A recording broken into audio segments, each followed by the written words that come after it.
Small business is about courage, risk-taking, independence, and we small business owners are survivors. Everybody has an idea for a business, but how do you take that idea from mind to market? This is the place to learn. Small Business School with Hattie Bryant. It's a new kind of school. Together we'll learn about business from the inside out, from the people who've done it. We'll meet the men and women who are today's pioneers and quiet heroes. Their lives are the textbooks. Our classroom is the world. Hi, I'm Hattie Bryant, and this is Small Business School, the place to be if you're interested in how business works from the inside out. We're about starting, running, and growing a business from the point of view of ownership. Darlene Jeter has been running a business for over 30 years, and you'll see by watching her what it takes to sustain any business over the long haul. In addition, our marketing advisor tells us how to keep customers. Every week, we take you to our Small Business Masterclass. This is not a classroom like you went to in school. This is real life. A Masterclass leader is not a traditional teacher, but a person who has already experienced what it is you want to know about. Join me now in Boston to meet Master Small Business owner, Darlene Jeter.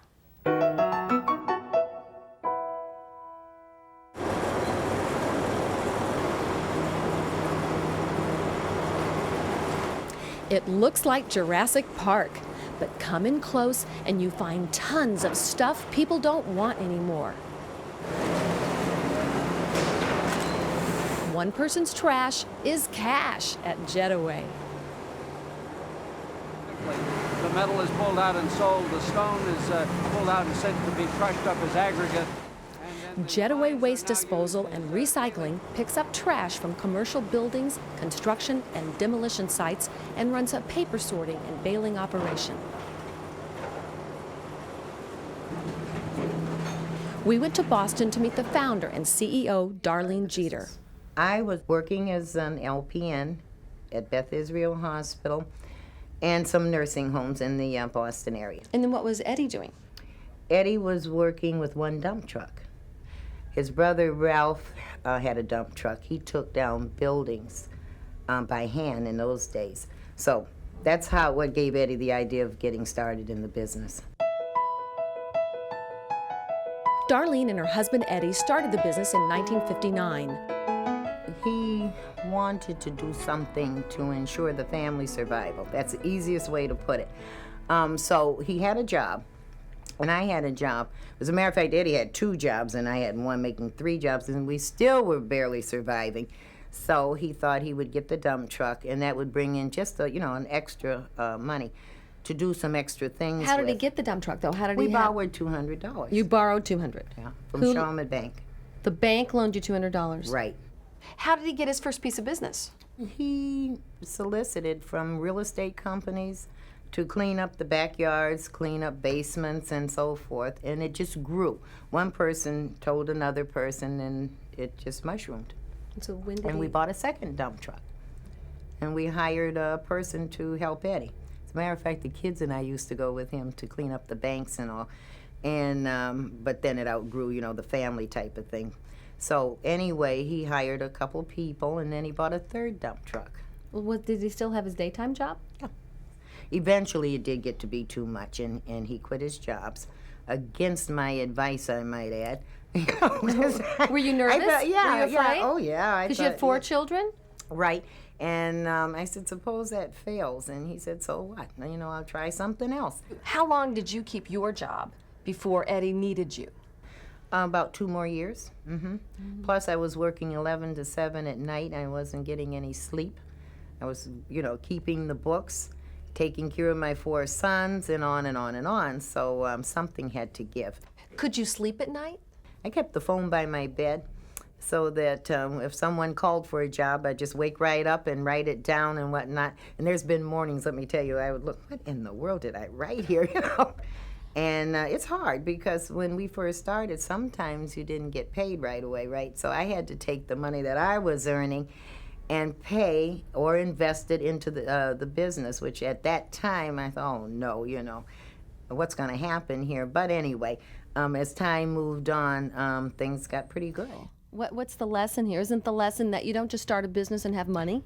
Absolutely. All we had was $200. But what I mean is, even after 2 or 3 trucks, you were still subsidizing the business with your job. He was subsidizing with his jobs. Absolutely. And somebody's sitting here watching this thinking, I'm going to start a business today. They're not going to have money instantly. No, but you have to believe in yourself. You have to be willing to invest in yourself. Because if you're not willing to invest in yourself, why should anybody else? What does that really mean, invest in yourself? Take risk. Okay. We were willing to take the, whatever savings we had and put it at risk. And just invest in the business and try to make it work and see what happens after that. But invest in the business means put money into buying another truck as opposed to buying yourself a personal car that's fancy. Oh, yeah, right. It won't bring you any money. Okay. All you're going to do is ride in the car, but if you invest the same money in the truck, you have an opportunity to earn some money. Then you can go out and buy the car.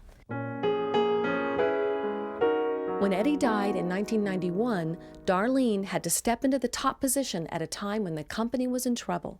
If it wasn't for Jetaway, I don't know what I would have done. I needed that. I needed something. I was still young.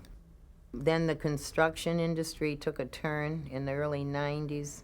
We were getting, I think, $700 for a 30-yarder. Now it's down to like $350, $400. Down. Yeah, way down. I got fixed debt, whereas before it was veritable. So anyway, what a challenge, but it was okay. Could you sleep at night? Some nights I missed. I would be here at 4 o'clock. When the truck started at 4, I was here with them. And I'd go over with John at the cashier's office and talk to him and watch the trucks until we opened this office. And but it's like it gave you the energy to keep going. We're pretty proud of this operation because at this point we're dealing with the international market, unlike the other parts of our operation. Jesse, one of Darlene's 4 sons, shows us the paper operation. We are sorting here the white ledge out of the material. Now, what if it has lines on it like this? Is that okay? Not a problem. This looks like somebody's study notes from Harvard. Now, you know that's no good.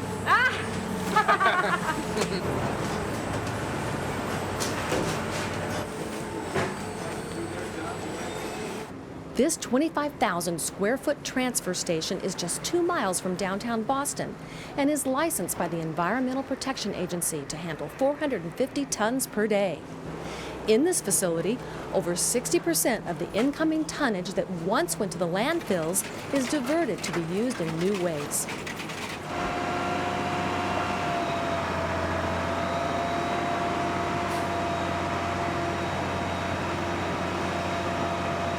Jetaway operates a fleet of roll-off vehicles and rear-end packer vehicles, plus trailers and heavy machinery. The idea then was to move forward away from the dump trucks. We went to Ben Polishuk and asked if we bought a roll-off, would you hire us? And Ben said yes.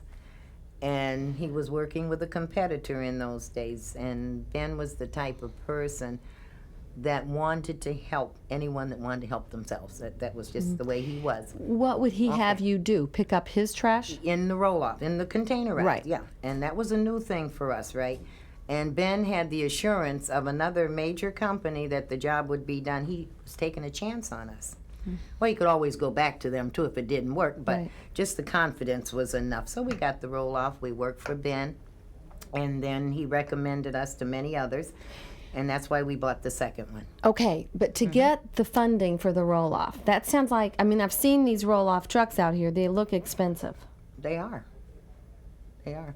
In those days, I think the first one was $35,000. Where'd you get the money? Now it's $100 and some thousand. Where do we get the money? Small Business Administration. We were members of urban marketing in those days. And our office was right around the corner here at Upham's Corner. And it was First National Bank. They lent us the money with the SBA guarantee. Right, right. So maybe the bank wouldn't just give it to you based on your current financials, based on your current activity, but a promise. And For I know, future. yeah, I know this is a hazy line or a fuzzy area for banking because it's scary for them to loan money on a promise. And well, yeah. But if absolutely. Ben said to you, and if Ben had a good reputation in town, and he said to you, I will give you my business, then you walked into the bank with a little bit of confidence and assurance. It's a little bit more than that, too. We had the letters, but we also had a home, and we had collateral in the home. So we pledged the home to the bank. All right, so There's a lien there against the... so it was a personal loan then? Yeah, but it was really a business loan. If you want to say the bank was investing in the Jeters, you can say that. But what I'm getting at is some folks will say, well, I'll incorporate, therefore, if my business goes bankrupt, they can't take my house or my Mercedes. Well, Short-sighted. Short-sighted. That's what I'm getting at. Yeah, short-sighted. If you're not willing to invest in yourself, why should anyone else? Why should you put your money up to invest in me? And I'm not willing to put what I have up to invest in myself? I don't think so. Right. So you were willing to put a lien on your home in order to buy your first roll-off. Exactly. So it's another risk level, another, okay, exactly, yeah. suck it up and we'll try it. Exactly, yeah. Okay. Yeah. So in 72, that added a new dimension to your business. Yes, it did. And so we bought the roll-off with the loan from First National Bank, SBA guaranteed. That was one of many. The first loan was one of many. Over the years, we probably borrowed from SBA, almost $1 million at different times. And we paid that back many, many years ago. But it did get us to the point that we could work, earn money with the first two roll-offs, and then we moved on.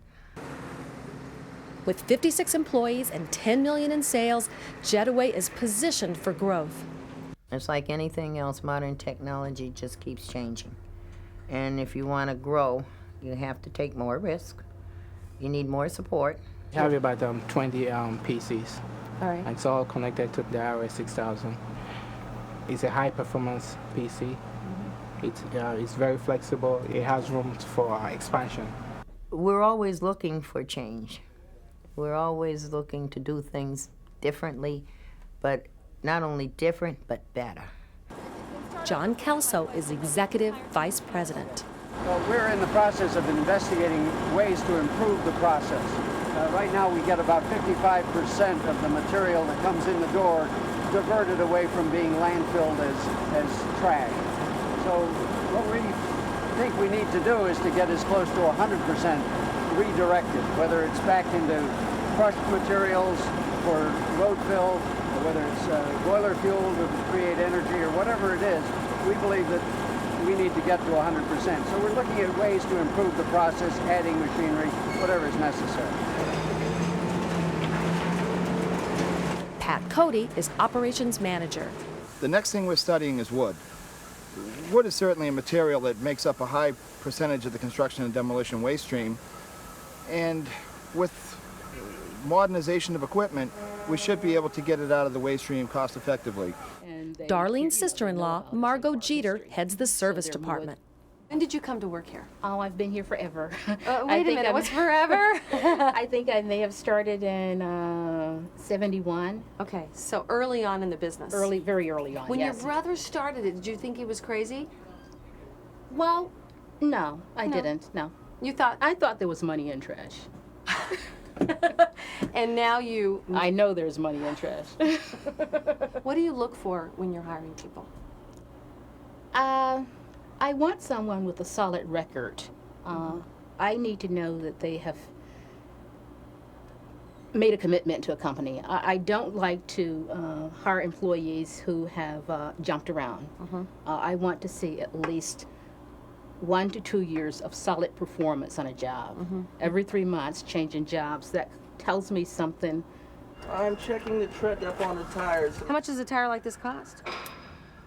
I think about maybe $800. For one tire? That's correct. $1,000? $10,000 to outfit a truck with tires. So you can see the importance of somebody like a Robert maintaining your tires. Jetaway is an excellent company to work for, and I think that people know once they come here, or in talking to other drivers, they find out that it really is a family kind of atmosphere, and that people are very comfortable working with each other.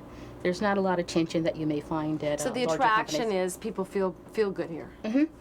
I believe in people power. We can do anything if we work together. And if we have a common goal and we work toward that, we're going to do it. Jetaway has won 2 awards from us. In 1981, they were the Small Business of the Year, and last year they were the Minority Small Business of the Year. I met Mary McElhaney of the Small Business Administration's regional office. And one of the things that put Darlene Jeter to the top and Jetaway is also their commitment to the community and commitment to public service. And I think that you find that throughout America, that the small business people, as busy as they are and as hard as they work, they are the ones who contribute to their communities. They stay in their community, they live in their community, they work in their community, and they contribute to their communities. And Darlene Jeter does that. There are a lot of small businesses in Boston. There are thousands of small businesses in Boston, and Darlene Jeter represents the cream of the crop. She's the best. Nearly every day, someone asks us how we select the content of each program. How do we find these fabulous people? It's hard because there are 23 million of us small business owners. The answer is we look for people who are respected by their industry and loved by their community. We couldn't possibly select the quality from a distance, so we depend on the local Chamber of Commerce, the Small Business Administration, and the local trade associations to tell us. When we started digging into the Boston business community, Darlene's name came up everywhere. Back in the 80s, Jetaway was named Small Business of the Year from the Commonwealth of Massachusetts, and the Jeters went to Washington to be honored by the President of the United States. The Greater Boston Chamber of Commerce has also recognized Jetaway. We find that awards aren't passed out to the selfish. It's a given, if you're going to be recognized in the business community, that you are financially strong. The common quality we have found in business leaders who are singled out for recognition by their peers is generosity. Darlene did not set out to be applauded. She sees a need and works to fill it. She sees a problem and finds a solution. The byproduct of this generous spirit is recognition.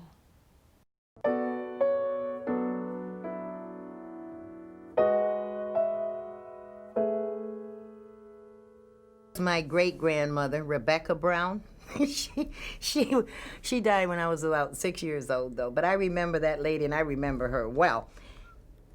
If child abuse laws were applied in those days, Rebecca would have went to jail. You worked. If you ate in her house, you're going to work your sister, so that's okay. You mean you had to pick up after yourself? I did a little bit. You had to wash the dishes. Is that what you're saying? Yeah, I did a little bit more than that. What did she have you do? Prime the pump, number one, because you had to get water. You know, we didn't have water. We had a well. So you went out and you got the water and put it in the bucket and then go into the kitchen. And I got on my little wooden stool and poured it in and I pumped away, get the water going, help her wash the dishes. She taught me how to set a table. We weeded a garden. I fed chickens. Believe me, I've done all of it. Helped her clean up, get the eggs, and then we washed the eggs when the chickens laid them. We had ducks. I have helped kill chickens. I've wrung their necks, dipped them in the hot water in a tub, plucked those feathers out. You know, I've done all of that, and that was good. Then Rebecca passed away. Mary Margaret took over. That's my grandmother, right? Same thing. Went to work with her, and we lived on the outskirts of Elyria, Ohio, on a small little farm area.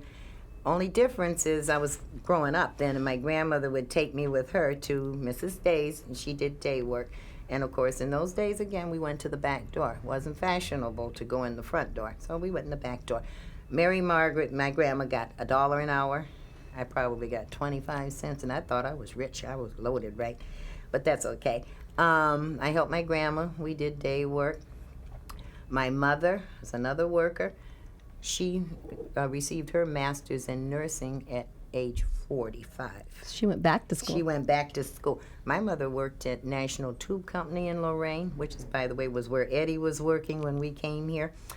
She worked at the shipyards during the war, through Hall, that makes, again, heavy-duty equipment out there. So you had mentors who worked hard. Oh, yeah. Okay. And you were not allowed to sit around and listen to the radio or watch TV? Not if I was going to eat. Okay. And I like that. Okay, so that's what you're trying to say to young people. Yeah, I had to work, and I worked hard. But I love to work, see, and it was a learning situation, I think, that prepared me for things later on in my life. So I'm grateful. Are you I'm angry now? Are you angry now that you had to go in the back door then?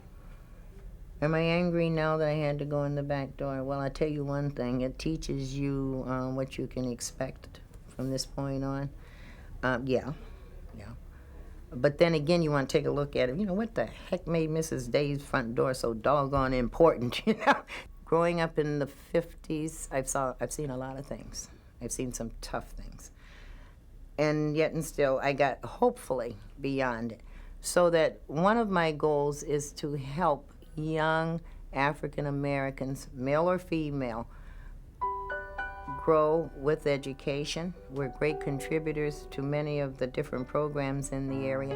It means a lot to me personally. I'm not bitter about anything because anger just blocks insight. And I cannot afford to block any insight. I need to always be looking forward and ahead. I'll use the past as a building block.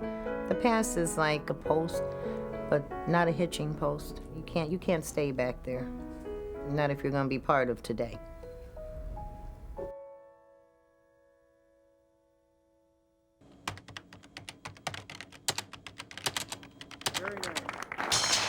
At Arthur Anderson's Enterprise Awards for Best Practices, I met the customer service winner, David Passek from San Jose.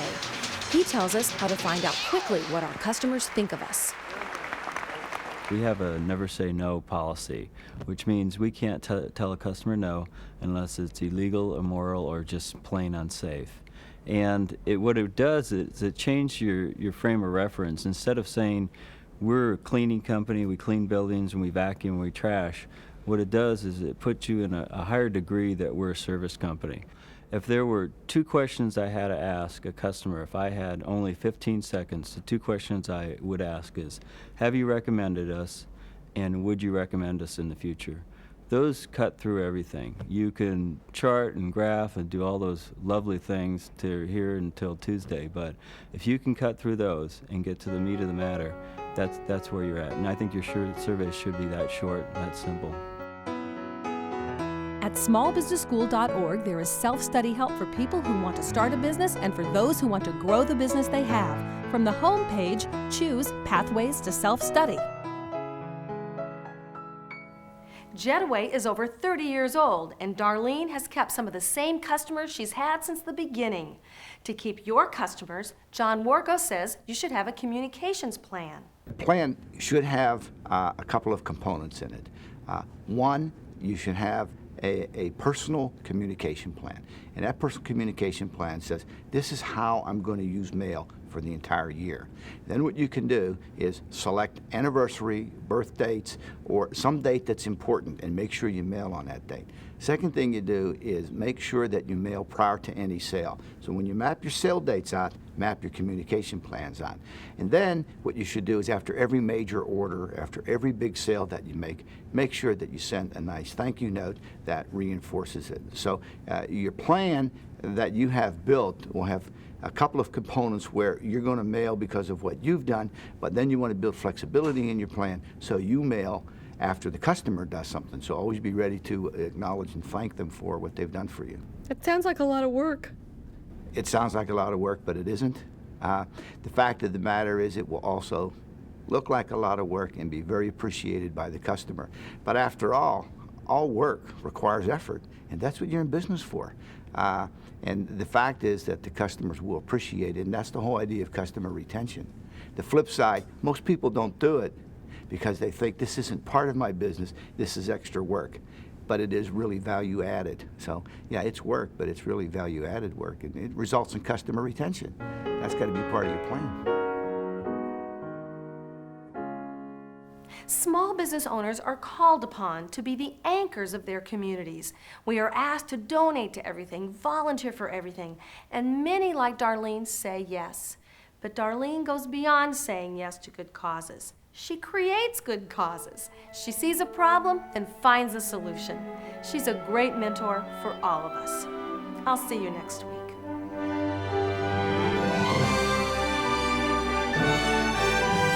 Small Business School with Hattie Bryant. If If you want to learn more about starting, running, and growing a business, come to our website, smallbusinessschool.org. There's streaming video and interactive study guides. The only way we can compete with big business is to be faster, smarter, and better. We are the engine of the American economy. We create the jobs.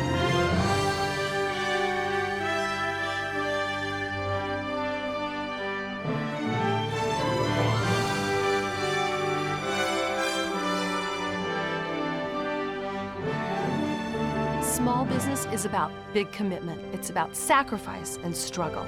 But we do it because we say, if I don't do this, my life won't be complete.